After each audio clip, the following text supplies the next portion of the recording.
बिस्मिल्लाहिर्रहमानिर्रहीम। अस्सलाम वालेकुम student, welcome back to our physics class.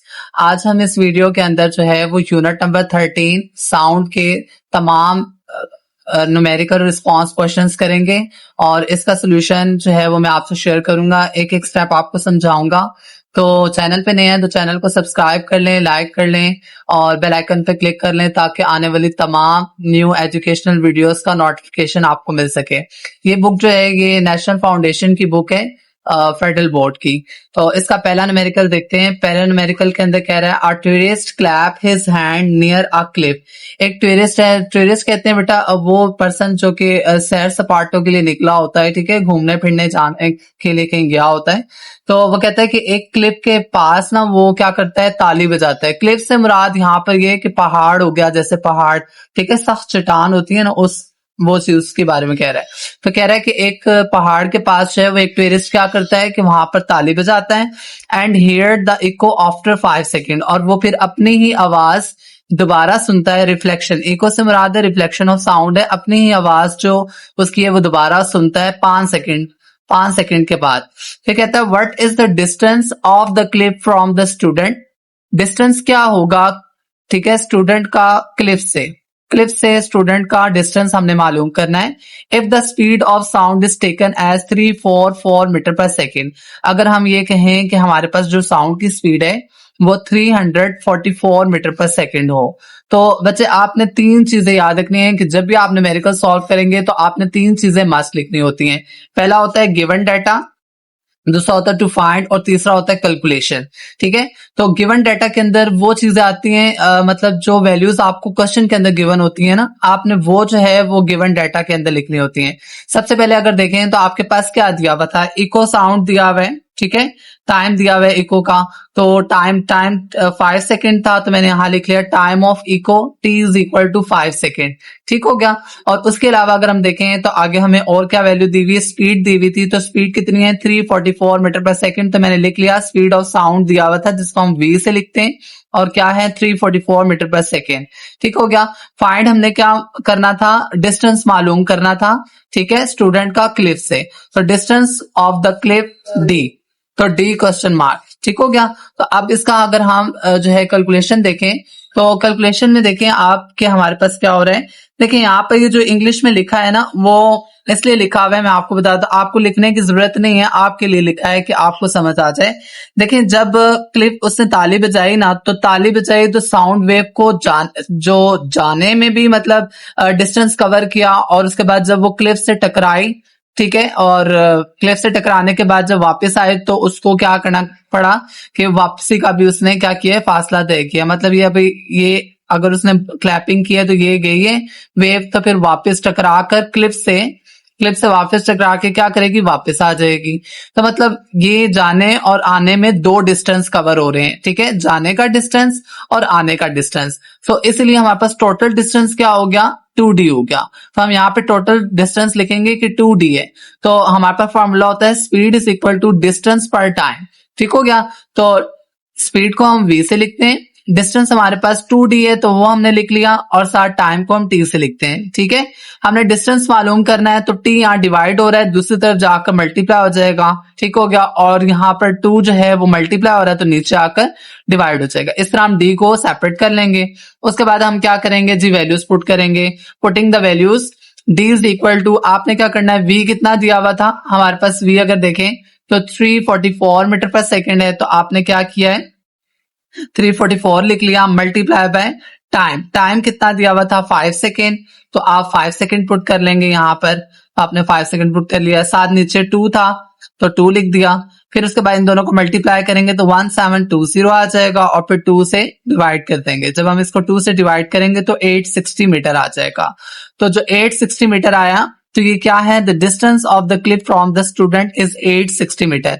जो फासला था ना क्लिफ का स्टूडेंट का क्लिफ से, तो वो 860 मीटर का था। ठीक है, तो होपफुली अब आपको ये प्रॉब्लम क्लियर हो गया होगा। नेक्स्ट चलते हैं दूसरे प्रॉब्लम की तरफ।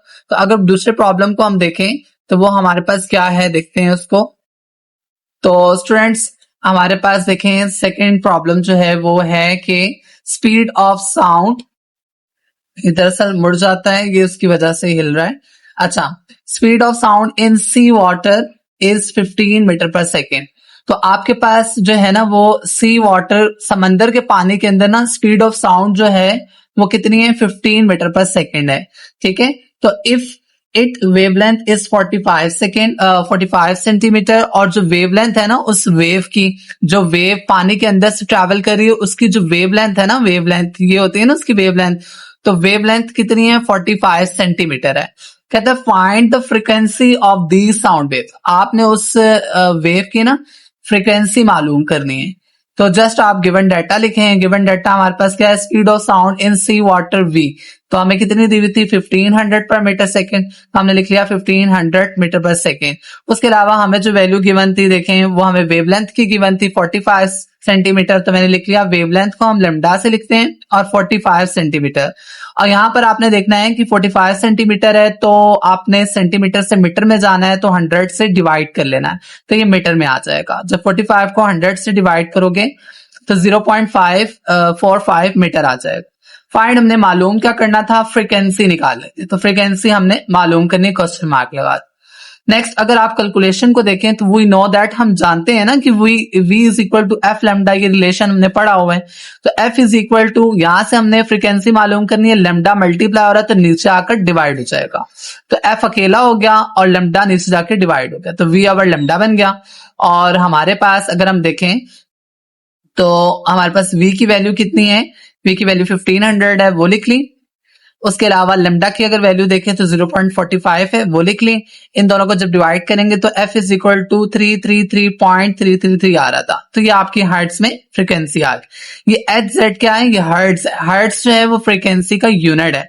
ठीक है, the frequency of these sound waves is 333.3 hertz.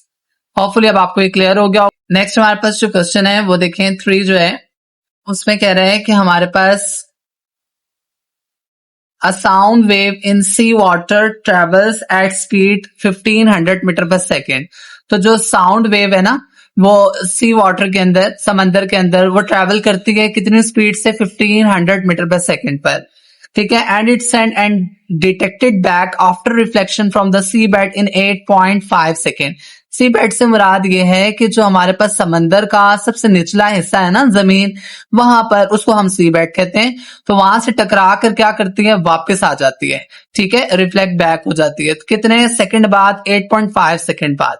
तो find the distance of the surface of the bottom sea, हमने जो है ना वो फासला मालूम करना है कि सरफेस से लेकर उस सी के बॉटम तक। ठीक है, जमीन जो सबसे निचला हिस्सा है ना समंदर का, तो बेड तक, वहां तक का फासला मालूम करना है। तो बहुत सिंपल है। अगर हम देखें तो हमारे पास गिवन डाटा आता है सबसे पहली हेडिंग, तो गिवन डाटा में क्या आएगा, speed of sound in sea water को हम v से लिखते हैं, 1500 मीटर पर सेकेंड आ गया। टोटल टाइम कितना लगा था 8.5 सेकेंड, वो लिख लिया। और for to and fro journey है ना, तो फिर फाइंड क्या करना है, distance from the surface to the bottom of the sea, जिसको हम डी कह रहे हैं। ठीक है, हमने समंदर का जो है वो बॉटम से सरफेस तक का फासला निकालना है। तो आपके पास तीसरी हेडिंग कैलकुलेशन है। तो फिर वही बात कि जब वो समंदर के अंदर ट्रैवल करेगा सी बेड से, फिर रिफ्लेक्ट होकर वापस ऊपर आएगा, तो 2 फासले तय करेगा। तो इसलिए हम यहाँ पर जो डिस्टेंस है वो 2 बार लेंगे। ठीक है, 2 लेंगे, 2d। ठीक हो गया। टोटल डिस्टेंस क्या होगा 2, क्योंकि आपके पास जब वो समंदर है, ये समंदर है, इसकी सरफेस से नीचे गया, यहाँ सी बेड पर टच होकर वापस ऊपर आया, तो इसने एक ये फासला तय किया, एक ये फासला तय किया। तो मीन्स कि आप यहाँ पर 2d लेंगे, एक d ये है, एक d ये, तो दोनों को ऐड करेंगे तो 2d बन जाएगा। ठीक हो गया। तो फिर नेक्स्ट हमारे पास फॉर्मूला है, speed is equal to distance per time. Speed को हम v से लिखते हैं, डिस्टेंस हमारे पास 2d है और टाइम हमारे पास t हो जाएगा। फिर वही चीज कि आपने यहाँ पर t डिवाइड हो रहा है, दूसरी तरफ जाकर मल्टीप्लाई हो जाएगा v के साथ, और 2 यहाँ मल्टीप्लाई हो रहा है तो नीचे आके डिवाइड हो जाएगा। तो इसको अरेंज करके लिखा गया है। फिर हमने अब इसमें वैल्यूज पुट करनी है, तो वैल्यूज पुट करवाते हैं। देखते हैं, देखिए हमारे पास वैल्यूज गिवन है। तो सबसे पहले अगर हम v की वैल्यू देखें तो हमारे पास v की वैल्यू कितनी है, v की वैल्यू हमारे पास 1500 है, तो हमने यहाँ पर 1500 पुट कर दिया, मल्टीप्लाई बाय। फिर अगर हम टी की वैल्यू देखें तो वहां पर 8.5 थी, वो 8.5 पुट कर ली, साथ नीचे 2 था तो नीचे 2 पुट कर दिया। फिर अब आप क्या करेंगे, ऊपर 1500 को 8.5 से मल्टीप्लाई करेंगे तो 12750 आ जाएगा, और फिर जब इससे इसको 2 से डिवाइड करेंगे तो ये 6300 मीटर आ जाएगा। तो हम यहाँ लिखेंगे कि the distance from the surface to the bottom of the sea is 6300 metre. ठीक है, मीटर यहां पर क्यों आया, क्योंकि डिस्टेंस का यूनिट मीटर होता है। ठीक हो गया, होपफुली अब आपको ये भी क्लियर हो गया होगा। नेक्स्ट चलते हैं 4 की तरफ। तो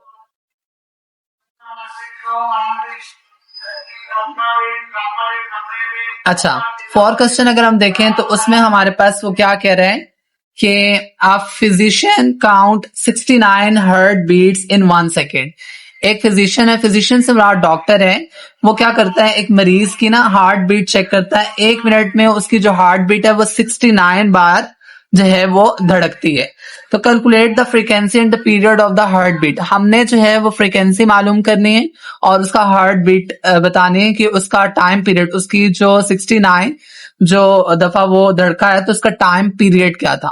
तो गिवन डाटा में हम वो लिखते हैं जो हमारे पास गिवन हो। तो गिवन हमारे पास क्या है, एक तो counts physician counts 69 heart beats है ना, तो heart beats number of heart beats हैं, तो नंबर ऑफ हार्ट बीट्स को हम एन से लिखते हैं और वो कितनी है 69।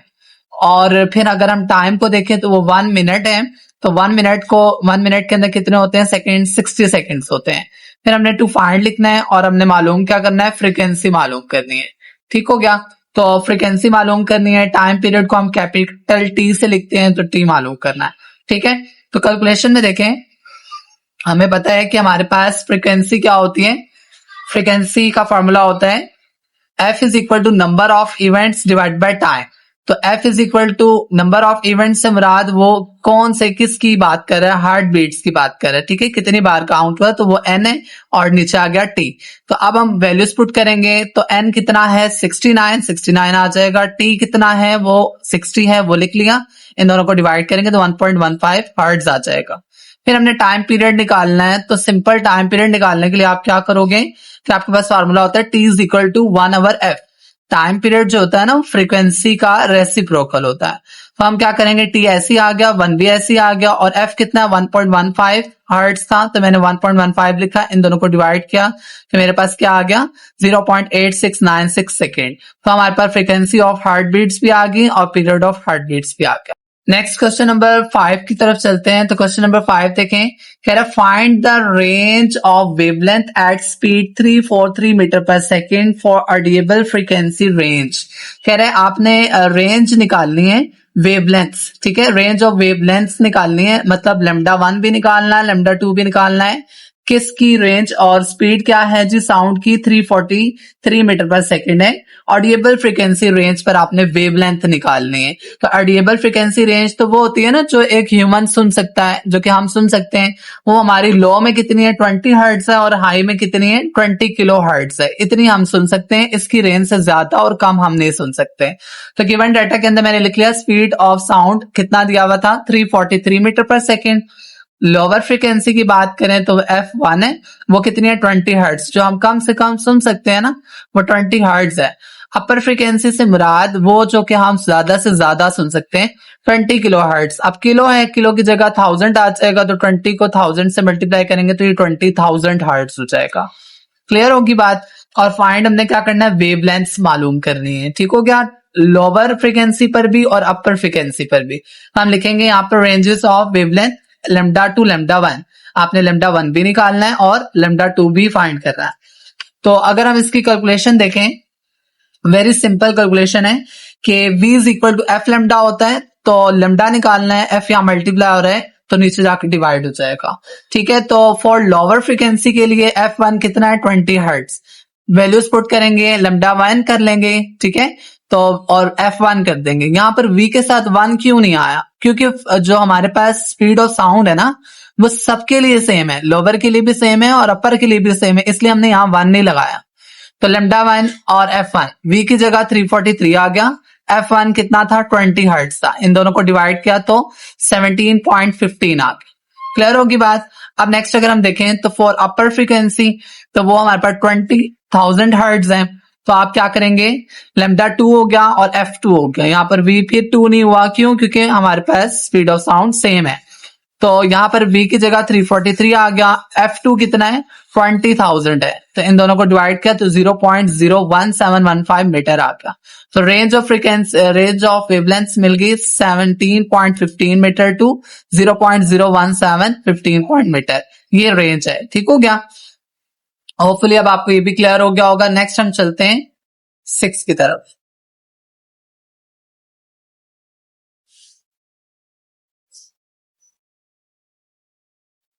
अच्छा स्टूडेंट, क्वेश्चन नंबर 6 देखें, कहते हैं ड्यूरिंग द थंडर स्टॉर्म, मतलब तूफान के दौरान, thunder sound is heard after 3 second of lightning flash. बिजली गिरी ना, उसके बिजली गिरने के 3 सेकंड बाद आपको आवाज सुनाई दी। ठीक है, find the distance of the cloud from the ground, आपने बताना है कि क्लाउड का ग्राउंड से क्या फासला था। ठीक है, तो हम यहाँ पे सिंपल सा है ये न्यूमेरिकल, आपने क्या करना है, टाइम टेकन आपको दिया हुआ था 3 सेकेंड्स, तो आपने यहाँ लिख लिया टाइम टेकन t 3 सेकेंड्स है, और स्पीड ऑफ साउंड कितनी है 340 मीटर पर सेकेंड, तो आपने स्पीड ऑफ साउंड लिख ली 340 मीटर पर सेकेंड। उसके अलावा टू फाइंड, आपने मालूम करना था डिस्टेंस क्लाउड से ग्राउंड तक का, तो उसको d से डिनोट करेंगे। देखिए फिर वही बात कि हमारे पास फॉर्मूला है speed is equal to distance per time, v is equal to d by t।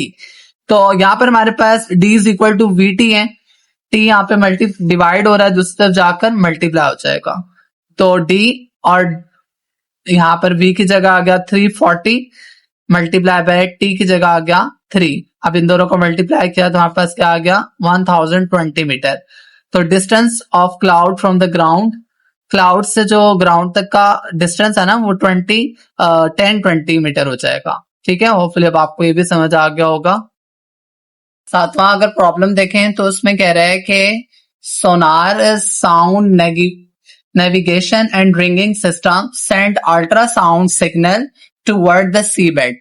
जो सोनार है ना वो क्या है, वो ऐसा सिस्टम है जो कि ना क्या करता है कि वेव्स को ना समंदर की तरफ सेंड करता है, और मतलब सोनार से हम क्या करते हैं कि वेव्स को ना सेंड करते हैं समंदर में, इसलिए भेजा जाता है कि चेक किया जाए कि कोई ऑब्जेक्ट कितना दूर है और कितने फासले पर है। तो इसलिए हम सोनार को समंदर में भी जो है वो भेजते हैं, सोनार जो है वो साउंड भेजता है। ठीक है, it is receive back after 5.3 second, और 5 सेकेंड के बाद ना 5.3 सेकेंड बाद वही जो साउंड सोनार ने भेजी थी वो वापस आ जाती है। If the speed of sound in sea water is 1550 metre per second, तो जो स्पीड थी ना साउंड की जो सी वाटर के अंदर भेजी गई वो 1550 मीटर पर सेकेंड थी। Find the depth of the sea there, हमने उसकी डेप्थ मालूम करनी है, सी की गहराई मालूम करनी है, तो वो हमने मालूम करनी है। तो बहुत सिंपल सा क्वेश्चन है, सब सिंपल, आपने गिवन डेटा में लिख लेना है। टाइम आपको कितना गिवन है तो वो आप देख लें 5.3 सेकेंड, तो वो आपने लिख लिया। फिर उसके अलावा स्पीड ऑफ साउंड आपको दी हुई थी 50 मीटर पर सेकेंड, वो आपने लिख ली। गिवन डाटा कंप्लीट हो गया। टू फाइंड में आप क्या लिखेंगे, डेप्थ ऑफ सी, आपने डेप्थ ऑफ सी निकालना है, डिस्टेंस मालूम करना है।